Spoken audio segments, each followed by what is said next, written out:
9 experienced hikers set out on a winter expedition in the Ural Mountains of Russia in 1959.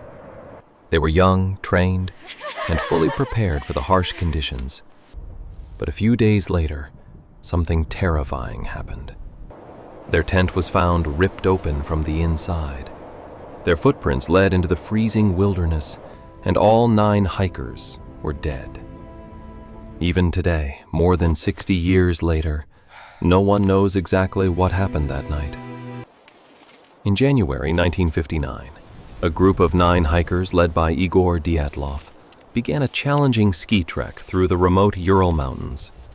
The group consisted mostly of university students and experienced mountaineers. They planned a difficult but exciting expedition across snowy mountain terrain.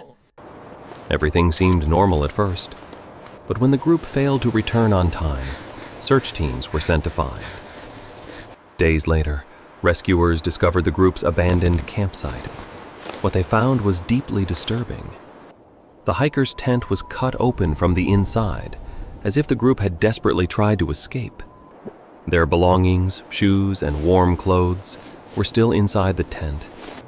Yet the hikers had run out into the freezing night barefoot, or wearing only thin clothing.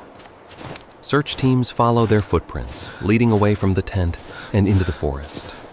Under a large cedar tree, the bodies of 2 hikers were found. They had tried to start a small fire, possibly to survive the brutal cold.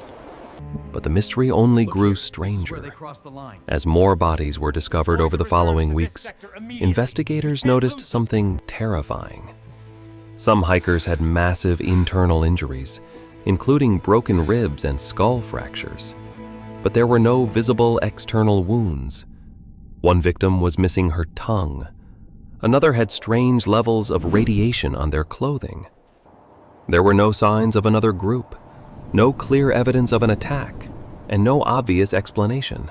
But what investigators discovered decades later would completely change the Dyatlov Pass mystery forever. Like, share, comment for part 2. Let AI solve the mystery.